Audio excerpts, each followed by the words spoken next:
Finance Minister Dominic LeBlanc, thank you for being with us tonight. You know, so Canada has had a month, arguably months, to get ready for this. So beyond talking to Americans, what has this country done to make Canada more resilient? We've made significant progress, Adrian, and the premiers have worked on this in a very real way with the Government of Canada on reducing internal trade barriers within Canadian provinces and territories. That's one very concrete example, which might add up to 3 or 4% to the GDP of Canada. Very important thing to do. My colleague, the Minister of Natural Resources, is looking at a whole series of critical mineral projects, of resource projects, including raising capital from other countries other than the United States to put us in a position to develop some of these projects. But more than anything, Adrian, we've been working to avoid these tariffs. We think, as the Prime Minister said today, it's not justified at all by any of the objective data at the border in terms of the illicit traffic of fentanyl. But if the President and the Government of the United States has decided to do this, our response, our strong response, should not surprise anyone, including Howard Lutnick in my conversation with him today. Our job now is to stand up, as Canadians expect, for their jobs, for their businesses, for their economy. That's exactly what we're going to do, and I'm encouraged by the unity that Canadians are showing in every part of the country. You talked about Canadians wanting concrete assurances. They really do. And I hear you with what you're trying to do, but which barriers have come down? Which new markets have opened up? They really want to hear something crunchy here. Yeah, so as Minister of Finance, I removed a number of barriers in the financial services sector. Barriers, what these are, they're exemptions that provinces or territories or the Government of Canada have taken under the Canadian Free Trade Agreement. So 2017, almost 10 years ago, we signed a free trade agreement amongst all of the orders of government in the country. But as you can imagine, every government had a list of things for their own reasons that would be excluded. People think of the trade of alcohol, for example, direct-to-consumer sales of alcohol. That's a visible, obvious one. A lot of it's around government procurement. Some of it's things like a transport truck that leaves New Brunswick and goes to your city in Toronto would have to change first aid kits depending what province it was crossing. Some of these things were just drags on business. So systematically, many of these things have been, the vast majority of these exemptions have been removed by provinces and territories. And I would think we'll have more good news in the next couple of days. You mentioned being in contact with U.S. Commerce Secretary Howard Lutnick. What can you tell us about your discussion with him today?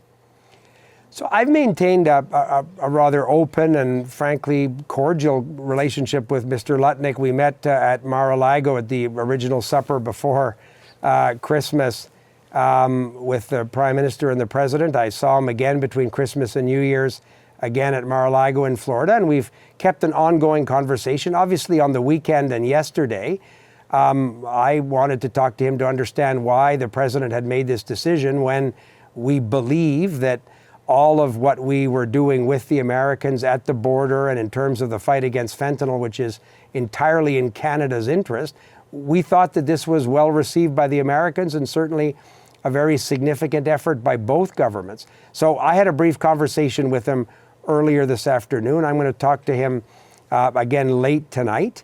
I'm confident that we can continue to discuss a way to frankly get these tariffs lifted on Canadian businesses and on Canadian companies and return to respecting the free trade agreement. Lifted. That's interesting because he told Fox Business that Trump will reach a middle ground with Canada and Mexico on tariffs and that an announcement to that effect was expected on Wednesday. What does that mean?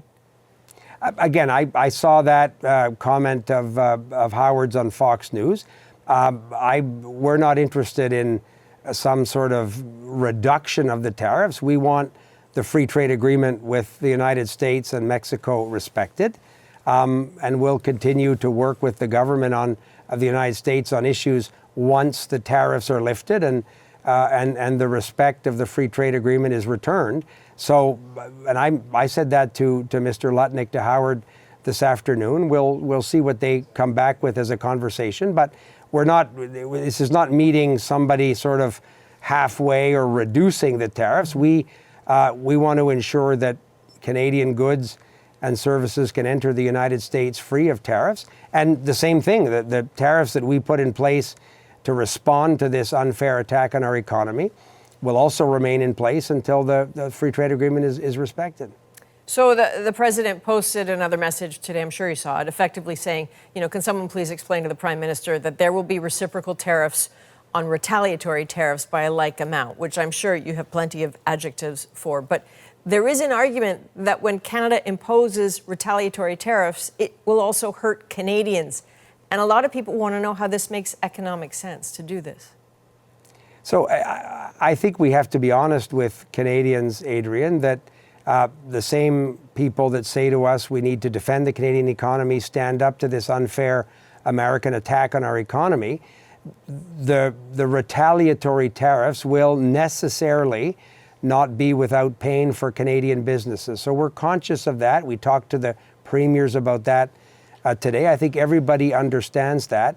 It's an essential element to convince American businesses and American political leaders that this is not in their interest to do this. It's the American government that has decided to do something that will have very negative consequences for American consumers and American businesses. I think we're realistic. It's not going to be pleasant for Canadians, but they expect their government to take a firm, strong position in the face of this unprovoked attack on our economy. That's exactly what we're doing. But we'll also ensure, and I was reassured by the conversation with all of the premiers today, we'll also ensure that we're there to support Canadian workers, Canadian businesses that are, to your point, going to be feeling some discomfort by these measures as a result of these measures. But it's essential to get us out as quickly as possible from what is, frankly, an untenable circumstance. The Prime Minister pointed out that the United States is launching a trade war with its closest ally, while at the same time talking about working positively with Russia and Putin. Trudeau said, make that make sense. Is it Canada's view that the United States is now a Russian ally, not a Canadian one? I'm not, Adrian, a foreign policy expert. I'm trying to focus on what I can do to strengthen the Canadian economy, to ensure that Canada has economic growth and economic prosperity in a sustained way. The Prime Minister is right. At a time when the government of the United States is talking and choosing these particular subjects with a country like Russia, it does seem somewhat hard to understand why they would attack the economy of their closest ally, both in a security context, but also in an economic context. That's why we're hopeful that American businesses, American industrial leaders will say to their government that this is not a circumstance that's going to benefit the economic growth, the golden age that President Trump talks about in terms of the American economy. I think Canadians noted, and I'm sure Americans did, what happened on stock markets today. So this is sort of a corrosive thing for us to be in collectively. And the faster we can get out of it, the better for the Canadian economy. And continue to work with the Americans as we have. That was my conversation with Mr. Lutnick, was for decades we've worked collaboratively with the United States on economic areas and security concerns that have benefited both countries. So that is a much more constructive focus than applying tariffs on Canada and then Canada responding with retaliatory tariffs. It's sort of a race to the basement that none of us should be on. Do you still see the Americans as allies? Yeah, I think the Americans and first of all, the American people and the Canadian people have a long history of relationships. I live in a border province in New Brunswick where literally volunteer fire departments cover one another when there's a fire along the main New Brunswick border. That's just an example amongst hundreds. But Canadians are understandably, Adrian, frustrated, upset at the American government for doing this to our economy and to Canadian workers. And they're understandably, it's certainly appropriate for us to express that frustration. This is an absolutely unnecessary attack on the economic prosperity and security of Canada. It won't benefit the United States. But allies should not be doing this to one another. And that's certainly something that we've made clear to the Americans.